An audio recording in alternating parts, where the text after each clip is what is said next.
Hey guys, Assalamualaikum. It's me Nina and welcome back to Nina Story. Nina ada cerita yang menarik yang Nina memang tak sabar sangat nak share dengan korang. Cerita ni pasal seorang budak yang terpaksa bekerja untuk langsaikan hutang family dia sedangkan dia masih lagi kanak-kanak bawah umur. Masa dia kena kerja tu, dia bukan dilayan dengan baik tau, tapi dia ni dilayan macam seorang hamba, dipaksa untuk bekerja. Kena paksa buat itu ini sedangkan dia masih lagi budak dan kudrat dia pun kecil je. Selepas dia lari dari sana, dia telah dibunuh dan sampai sekarang ni orang masih menganggap dia adalah seorang hero dan juga seorang tokoh. Nak tahu sebab apa dia kena bunuh? Yang tu korang kena tengok video Nina sampai habis sebab Nina akan ceritakan apa yang terjadi. And so without wasting any time, let's get started. Iqbal masih berasal dari Pakistan dan dia ni dipaksa jadi buruh kontrak sejak umur 5 tahun macam tu. Bayangkan anak-anak kita, adik-adik kita sekarang ni umur 5 tahun, apa yang diorang buat? Pergi kelas tadika and then balik lepas tu main je kan. Tapi tak untuk Iqbal ni sebab dia kena bekerja untuk bayar hutang family dia. Jadi Iqbal ni lahir di sebuah kampung yang terpencil yang bernama Mureka di Pakistan pada tahun 1983. Iqbal memang tak pernah dapat kasih sayang daripada ayah dia sebab sejak dari kecil lagi ayah dia telah tinggalkan diorang semua ni. Bukan tinggal sebab meninggal tapi sebab memang ayah dia tak mau ambil tahu lagi pasal family dia. Jadi tinggallah Iqbal dengan adik-beradik dia yang lain dengan ibu diorang yang bernama Inayat, dan Inayat ni lah yang bekerja dan cari duit untuk anak-anak dia. Mak dia pula bekerja sebagai seorang pengemas rumah je. So duit yang dia dapat tu tak banyak mana pun. Jadi diorang ni hidup kais pagi makan pagi, kais petang makan petang. Hidup diorang memang susah sangat-sangat. Setiap kali mak dia nak keluar cari rezeki, Iqbal ni akan dijaga oleh kakak-kakak dia. Sampailah si Iqbal ni berusia 5 tahun, masa ni abang dia nak kahwin tau. Jadi bila nak kahwin mestilah nak pakai duit banyak kan untuk majlis, dan abang dia ni pula tak cukup duit. Lagipun diorang ni bukannya keluarga senang, so hidup pun macam cukup-cukup makan je. Jadi diorang ni tak ada pilihan tau melainkan buat pinjaman dengan toke-toke besar dekat sana. Ini je pilihan yang diorang ada. Jadi diorang pun telah membuat pinjaman kepada seorang pemilik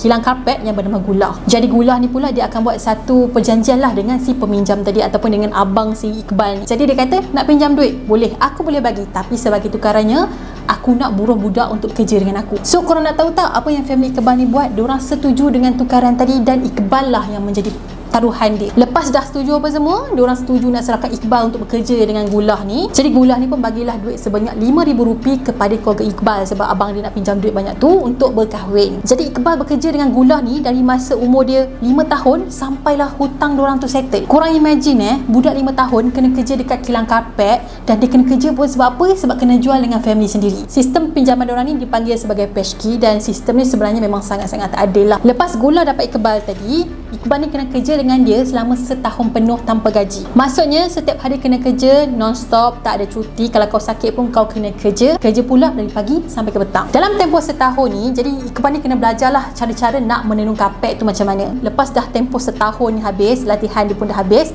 dia akan mula bekerja. So pada masa ni, kos makan dia, kos barang-barang alatan yang diguna dekat kilang tu akan dimasukkan ke dalam loan yang family dia buat sebelum ni. Jadi loan tu akan bertambah lah kan. Lepas tu kalau dia buat salah, dia akan didenda ataupun dia punya pinjaman tu akan dinaikkan. Bila semua kos masuk ke dalam loan, dia punya jumlah tu memang akan semakin bertambah dan jumlah tu pun akan jadi besar. Bos dia buat macam ni sebab dia nak ikat Iqbal tu kerja dengan dia lagi lama. Memang tak adil lah sebab Iqbal teraniaya dalam kes ni. Bukan tu je tau, Gulah bayar gaji dekat si Iqbal ni sikit sangat, iaitu RM60 sehari. Kalau convert ke duit kita sekarang ni dalam RM3. Bayangkan kau budak-budak kerja sehari RM3 untuk bayar hutang family kau. Even masa si Iqbal ni masih terikat perjanjian dengan si bos diorang ni, family dia ni macam tak pandai-pandai serik dan sentiasa meminjam duit kepada Gulah. Memang geram dengan family dia ni sebab tak pasal-pasal si Iqbal ni kena kerja separuh mati nak bayar hutang dan family dia pun asyik duk pinjam duit je dekat Gulah tu. Dikatakan selama bertahun-tahun family dia ni masih lagi meminjam kepada Gulah dan jumlah tu makin lama jadi semakin besar. Yang teruknya Iqbal tu kena kerja siang malam semata-mata untuk settlekan hutang family dia. Ada budak-budak lain yang terpaksa bekerja dekat kilang ni sepanjang umur diorang sebab nak settle hutang family. Masa Iqbal 10 tahun, hutang dia yang dulu ni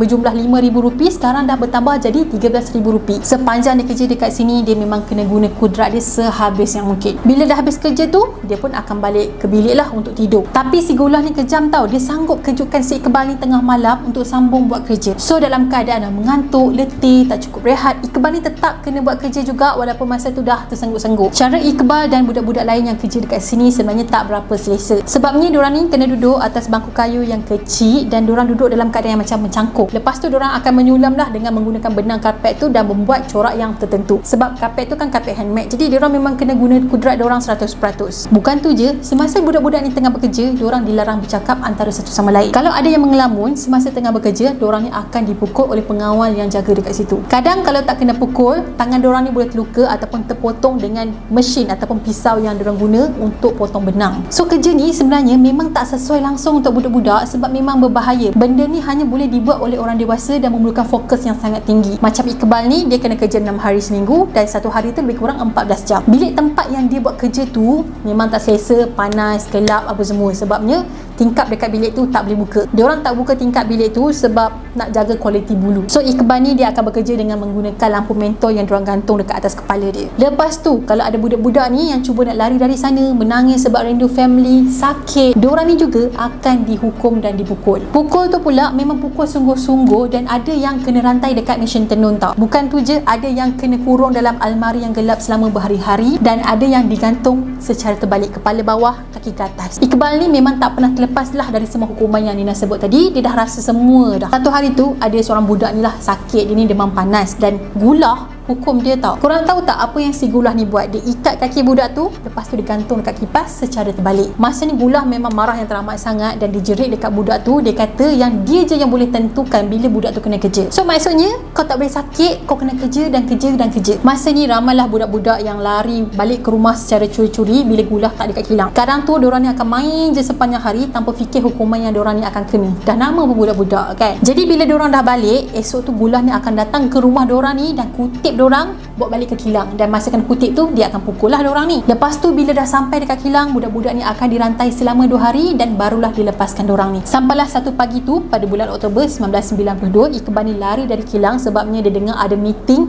dari Barisan Pembebasan Buruh Berikat iaitu BLLF. So meeting ni pasal macam mana diorang nak tolong budak-budak yang senasib macam Iqbal ni. Jadi dalam meeting tu diorang ada sebut pasal kerajaan Pakistan telah mengharamkan peshgi pada tahun 1992. Masa ni Iqbal dah kerja dengan Gullah tu dah 6 tahun tau. Dalam meeting tu juga ada menyebutkan kerajaan telah membatalkan semua pinjaman tertunggak kepada majikan. So Iqbal bila dengar pasal ni, dia excited lah sebab dia nak bebas. Dia pun cakap lah dengan Presiden BLLF ni yang dia nak bebas dan dia minta Presiden tu tolong buat surat kepada bos dia. Pada masa tu Iqbal minta bukan dia seorang je dibebaskan, tapi kalau boleh kawan-kawan dia yang ada dalam kilang tu semua dibebaskan. Selepas dibebaskan, Iqbal pun bersekolah di Lahore dan sekolah ni sebenarnya khas untuk orang yang jadi hamba hutang sebelum ni. Jadi sekolah ni under persatuan tadi BLLF dan sekolah ni dinamakan sebagai sekolah kita sendiri. Masa dekat sekolah, Iqbal ni memang belajar sungguh-sungguh. Dia memang study hard dan dia adalah seorang budak yang pandai dan berdisiplin. Disebabkan bantuan persatuan tadi, beribu-ribu kanak-kanak telah berjaya dibebaskan daripada menjadi hutang hamba di kilang-kilang. Selepas dia bebas ni, dia sempatlah melawat kilang dia lama. Dia berjumpa dengan Gullah dan masa ni Gullah suruh dia kerja balik dengan dia, tapi Iqbal ni tak nak. Kemudian ada pekerja Gullah ni ugut mak Iqbal. Dia kata kalau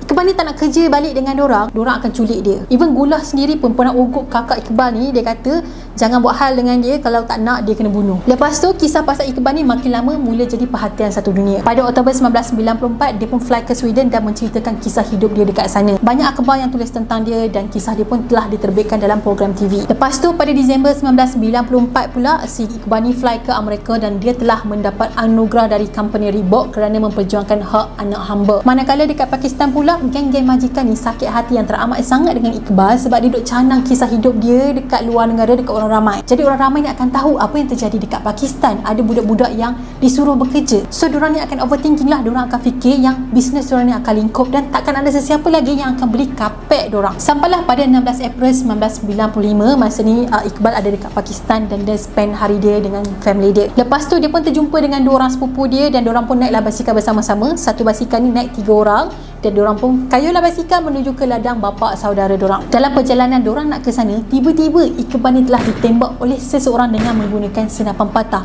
Dia ditembak sebanyak 2 kali. Masa tu dalam pukul 8 malam, jadi keadaan pun dah gelap, dah tak nampak apa. So diorang tak tahu siapa yang tembak Iqbal. Iqbal pula mati serta-merta dekat tempat kejadian. Siapa yang bunuh Iqbal masih lagi menjadi misteri sampai ke hari ini. Tapi ramai yang yakin pembunuh si Iqbal tadi adalah pemilik kilang kapek yang benci dengan Iqbal. Sampai ke hari ini, kisah dia telah menjadi inspirasi kepada gerakan melawan melawan kerja paksa kanak-kanak di seluruh dunia. Nina lupa pula nak beritahu dekat korang, masa dia kena tembak tu, dia baru berusia 12 tahun tau. Korang bayangkan orang bos besar-besar ni boleh benci dengan budak besar 12 tahun sebab dia pecahkan rahsia diorang semua ni. Bila Nina baca kisah dia, Nina rasa macam geram tu. Geram dekat family dia, geram dekat bos-bos yang ada dekat sana. Dia macam, kenapa kau nak gunakan budak-budak ni untuk kerja dengan korang? Sepatutnya budak-budak besar kebal ni, diorang hanya perlu main, belajar, bukannya bekerja. Sebab benda tu bukan untuk diorang. So guys, Nina rasa sampai di sini sajalah perkongsian Nina tentang Iqbal Masih yang telah menjadi inspirasi sampai ke hari ini. Dan kisah dia memang sangat-sangat tragis lah dengan apa yang terjadi dekat dia. So kalau korang suka dengan video hari ini, jangan lupa untuk like, komen dan share video ni juga. Dan jangan lupa juga untuk follow Nina di TikTok dan juga Instagram. Sampai lagi kita berjumpa pada video yang akan datang. Bye bye. Assalamualaikum.